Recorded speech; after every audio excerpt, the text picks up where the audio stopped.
Olá, vamos para mais uma reflexão, apenas uma reflexão.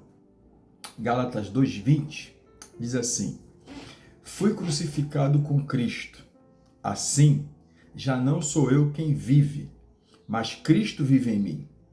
E esse viver que agora tenho na carne, vivo na fé no Filho de Deus, que me amou e se entregou por mim.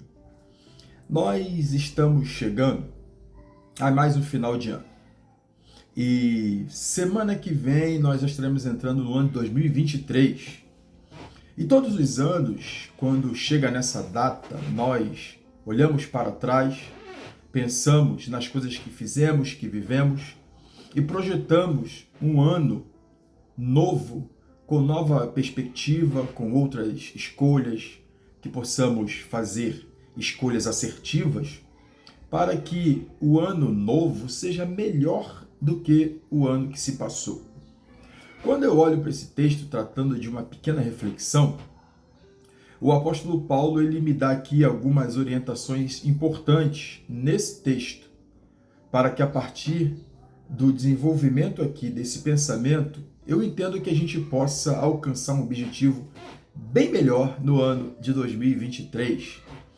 A primeira coisa que eu gostaria de pensar com vocês é que quando ele fala estou crucificado com Cristo, trata aqui de uma obediência. Se nós quisermos lograr êxito no ano de 2023, nós precisamos assumir uma postura de obediência diante do Senhor. Porque o grande problema é que nós traçamos uma meta, fazemos planos, mas muitas vezes esquecemos o básico, ou seja, esquecemos aquilo que é o mais importante, que é ser obediente à palavra de Deus. O apóstolo Paulo, ele experimentou isso desde o primeiro contato que ele teve com a palavra de Deus. Você lembra lá em Atos, no capítulo 9, verso 6? Depois dele passar aquele período de perseguição à igreja, de perseguir os crentes, ele então tem uma experiência sobrenatural com o Senhor. E naquele processo de transformação, o Senhor fala assim, olha, mas levanta-se e entra na cidade, onde lhe dirão o que você deve fazer. E o texto vai dizer que o apóstolo Paulo ele fez exatamente aquilo que o Senhor havia mandado ele fazer. Você quer obter um ano de vitórias e de conquistas? Seja obediente ao Senhor, obedeça ao Senhor. E o nosso padrão de obediência, eu costumo falar isso, é Jesus. Quando o próprio apóstolo Paulo escreveu a carta aos Filipenses, no capítulo 2, versos de 5 a 8, e ele fala que nós devíamos agir como Jesus. Eu gosto muito da versão da mensagem que fala assim, tentem pensar como Cristo Jesus pensava. E é exatamente isso, que ele foi obediente até a morte, morte de cruz. E aí Deus o exaltou sobremaneira, lhe dando o nome que está acima de todo nome. Se você obedecer ao Senhor, o Senhor vai te colocar num plano que talvez esteja além daquilo que você planejou. A outra coisa que Paulo me ensina, e seria bom a gente atentar para essas coisas para o ano que vem, para o ano novo, é o relacionamento. Você percebe que ele fala assim, já não sou eu quem vive. Ou seja, ele atingiu um nível de relacionamento tão profundo com o Senhor, que agora a vida que ele vivia já era uma vida pautada totalmente na visão e perspectiva do Senhor. Esse é um princípio muito importante para uma vida de plenitude no próximo ano. São os relacionamentos, o nosso relacionamento com o Pai, o nosso relacionamento com o próximo, porque a cruz de Cristo, ele estabeleceu esse tipo de relacionamento.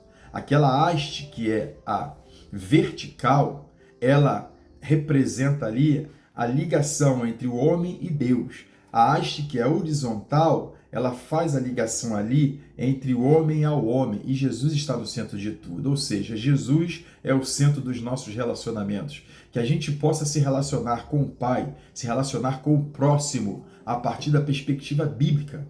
O próprio apóstolo Paulo, quando ele fala ali aos Filipenses, no capítulo 2, ele fala de relacionamento. E nessa linha de raciocínio dele, ele diz que nós devemos considerar o outro mais importante do que nós. E aí ele usa como base, como exemplo, Jesus, nesse texto que eu citei acima, que nós devemos pensar como Cristo Jesus pensava, ou seja, abrir mão dos nossos desejos, abrir mão muitas vezes das vontades para que o outro possa ser alcançado pela benevolência, pela bondade. Então, relacionamento. Se relacione com o Pai, se relacione com o próximo. E a outra coisa que chama a atenção para que a gente possa alcançar em 2023 um tempo de plenitude, uma vida abundante, é a nova vida que Ele nos oferece. Exatamente. Queridas, as coisas velhas passaram. O próprio apóstolo diz isso. Eis que tudo se fez novo. Ou seja, quando ele fala Cristo vive em mim e a vida que vivo agora, ele vive na fé daquele que o amou e se entregou por ele. Ou seja, a vida dele tomou uma nova direção, porque ele vive um estilo de vida diferente daquele que ele vivia outrora. Deixa eu dizer para você, o que você viveu até hoje, talvez não seja realmente aquilo que importe para definir o seu futuro. Mas você pode fazer uma mudança de vida e viver uma vida de testemunho, viver uma vida onde o Espírito Santo do Senhor possa aflorar e sair da sua vida, onde as pessoas possam ver em você a plenitude e a graça de Deus. Você percebe que Paulo ele viveu uma vida tão plena, ele tinha uma vida de obediência, de relacionamento e uma vida tão plena, que no capítulo 20, verso 24 de Atos, ele fala assim, porém, em nada considero a minha vida por preciosa, contanto que eu cumpra a minha carreira, o ministério que me foi proposto pelo Senhor, para pregar da graça do Evangelho de Deus. Querido, o Senhor te chamou para um propósito, que nesse ano de 2023, nós, eu, você, possamos viver essa nova vida em Cristo. A vida em que aquilo que nós fizermos vai fazer com que o nome do Senhor seja exaltado e seja glorificado. Deus te abençoe e até a próxima.